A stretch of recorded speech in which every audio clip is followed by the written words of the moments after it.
Welcome back to Solar Sessions, where we let myths shine a new light. I'm your host, Sophia, child of Apollo, still surviving archery lessons at Camp Half-Blood. Barely. I genuinely think Will may be getting a little annoyed with me getting arrows, either in my limbs or other people's limbs. Still convinced my cabin mates to hog the best mics in all of camp, and still here to walk with you through the oldest stories ever told. Today, our spotlight turns to someone radiant, ancient, and often overlooked, Hyperion, one of the Titans. Hyperion isn't just another name in the Titan lineup. He's the embodiment of light, the bright, watchful heavens themselves. The Greeks saw him as father of the sun, the moon, and the dawn. In other words, without Hyperion, there's no sunrise, no moonlit nights, no blush of dawn to mark the day. And yet, his story is quite subtle.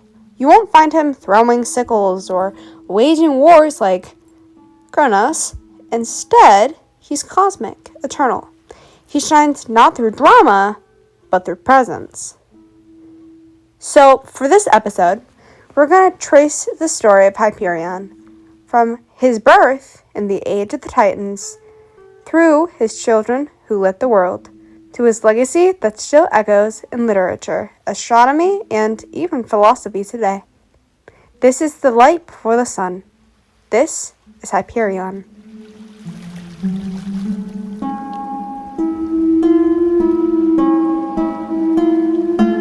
Hyperion was born from Gaia, the earth, and Uranus, the sky. Together, they brought forth the first generation of Titans, mighty beings who represented raw forces of the cosmos. There were 12 of them: Oceanus, the endless waters; Coeus, intelligence; Crius, the constellations; Epetus, mortality; Themis, justice; Mnemosyne, memory; Rhea, fertility; Kronos, time; and of course, Hyperion, light. I apologize if I pronounced any of these wrong. Again, Greek names are hard. From the start, Hyperion's name told his story. It comes from Greek word Hyperion, meaning the high one, or he who gives above. He was imagined as the lofty heavens lit with fire, the place where stars burn and the sun rises. To the Greeks, Hyperion wasn't just brightness. He was the very principle of seeing. The idea that vision was possible at all came from him. In later writings, he's called the Watcher from Above, the cosmic eye.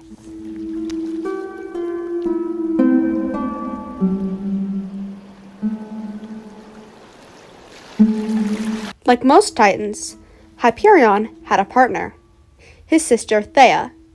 Thea was goddess of sight and radiant light. Together, they made a perfect pair. Hyperion as the source of heavenly fire, Thea as the shining glow of precious metals and gems.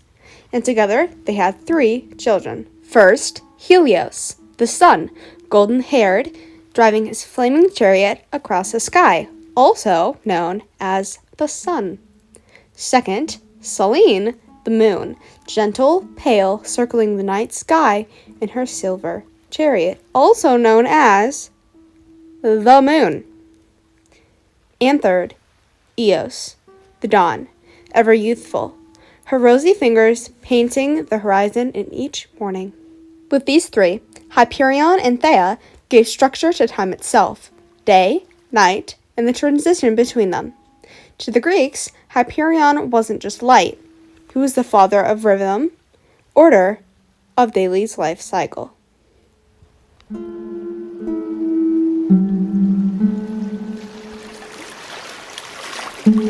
Now, here's the interesting part. Unlike some of his brothers, Hyperion doesn't feature in many dramatic myths. Kronos took center stage, overthrowing Uranus. Oceanus ruled the outer waters. Epetus fathered Prometheus, who whose defiance shaped humanity's fate. Hyperion, he was steady, watchful, present. He represented the sky filled with fire, not chaotic storms, but ordered brilliance. But during the Great War between the Titans and Olympians, the Titanomachy, Hyperion did take sides. He fought alongside his brother Kronos, resisting Zeus and the younger gods. And he lost. Zeus and the other Olympians overthrew the Titans. Hyperion, like most of his siblings, was cast into Tartarus, the deep abyss beneath the earth. His role in the myth ends here. But his presence, his children, they lived on. Helios still drove the sun, and Selene still guided the moon. Eos still brought the dawn. Hyperion's light didn't die, it just transformed.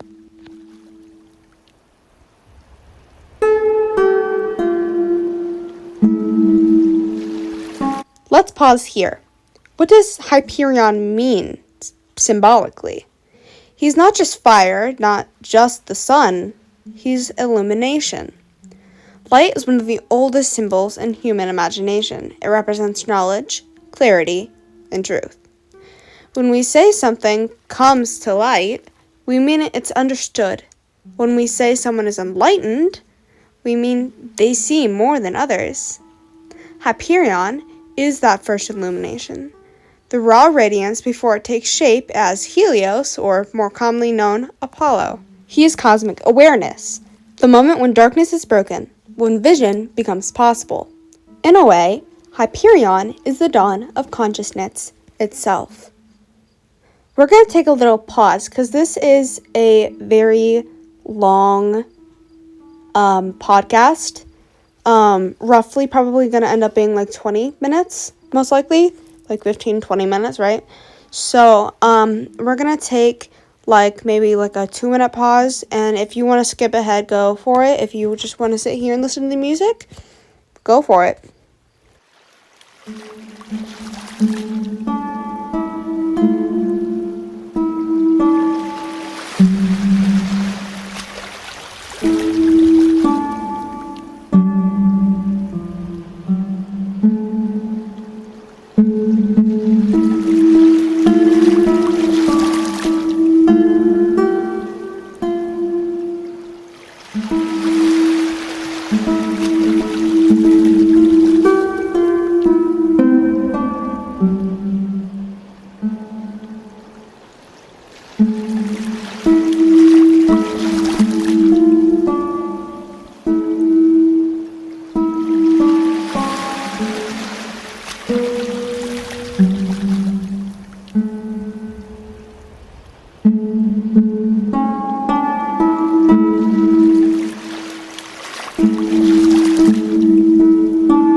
Welcome back, campers. If you're still with me, then the fire hasn't burned out yet. We've met Hyperion, the Titan of Light. We've seen how he and Thea gave birth to Helios, Selene, and Eos, the sun, moon, and the dawn. But now it's time to go deeper. In this next part, we'll talk about Hyperion's place among his siblings, his downfall in the Great Titanomachy, and how his light was absorbed, reshaped, and reborn in the Olympian Age. We'll also explore why Hyperion is remembered so faintly compared to the other Titans, and why that faintness might be the point. So, with that being said, let's step into the second act of his history.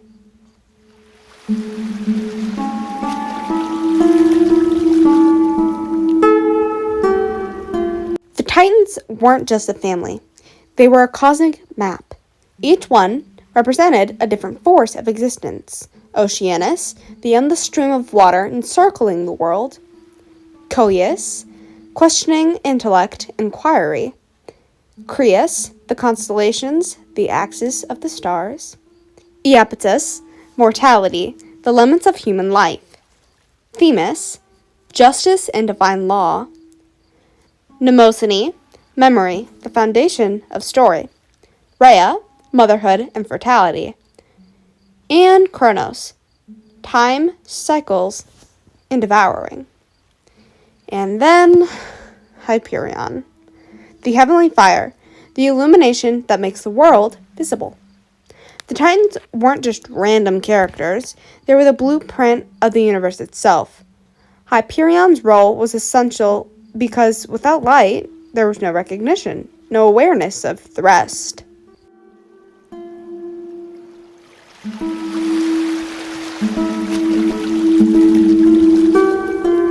Now, let's move into the Titanomachy, the great war between the older generation, the Titans, and the younger gods, the Olympians.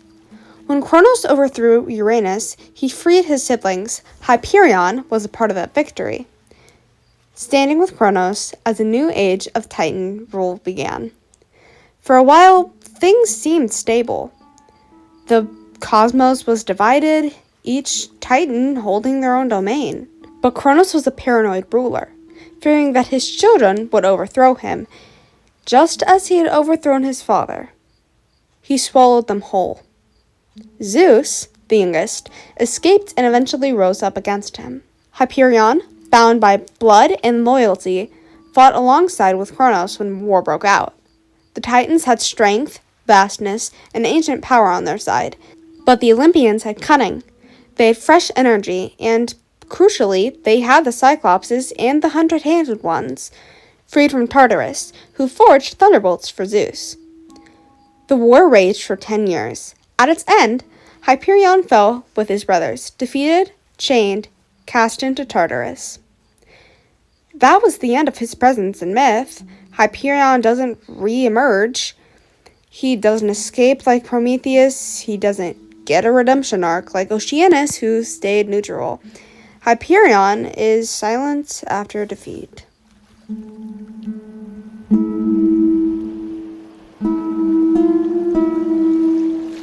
So, why does Hyperion fade away? Why doesn't he have a long-lasting cult or a rich tapestry of stories? The answer may lie in the way Greek myth evolves. The Olympians didn't just overthrow the Titans, they absorbed them. Kronos, the devouring time, becomes reshaped in stories of Saturn and Rome. Mnemosyne, goddess of memory, births the Muses and passes her legacy to Apollo. And Hyperion, his essence passes to his children.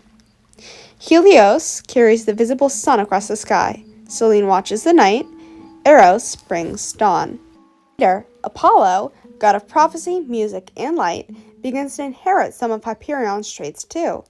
Apollo wasn't originally a sun god, but by the classical period, Greeks equated him with Helios, and through that connection, Hyperion as well. In other words, Hyperion's light didn't vanish, it was redistributed, refracted, like a ray splitting into different beams.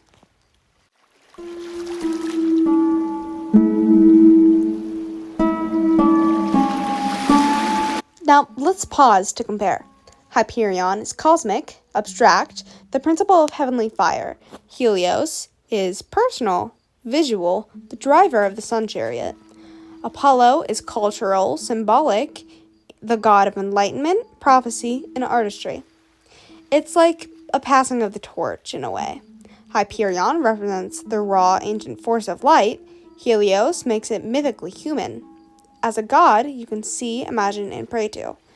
Apollo transforms it into philosophy, the light of knowledge, clarity, and harmony.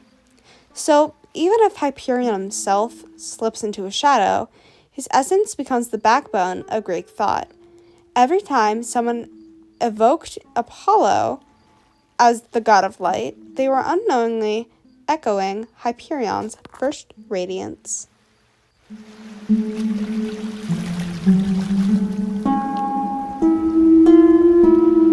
And maybe that's why Hyperion is so quiet in myth. The Greeks didn't need him to be a loud character. He was the background glow, the framework. Without light, nothing else is visible. But once light exists, we forget to ask where it came from. Hyperion is like the dawn. You never notice because you're already looking at the sunrise. He's the silence before the chorus, the blank canvas before the painting. And maybe that's what makes him fascinating. Not every god is remembered for their stories. Some are remembered for their atmosphere.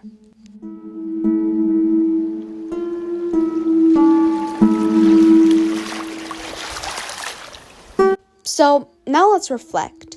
Hyperion represents the highlight, the illumination of the heavens.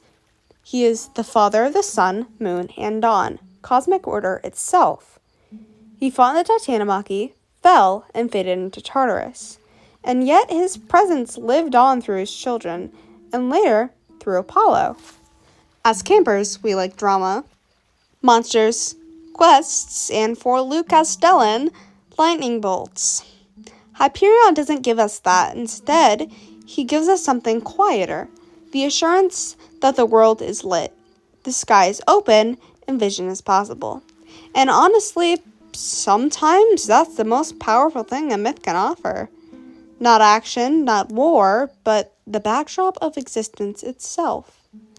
Because even if we don't see him, Hyperion is always there.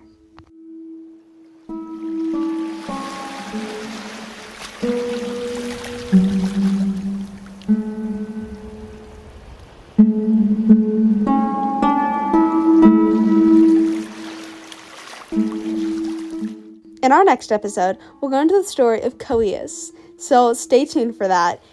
It should come out tomorrow sometime, but depending on how many arrows I have in my arm or someone else's arm, or honestly, probably a tree or something, because the Demeter kids get really, really mad about that.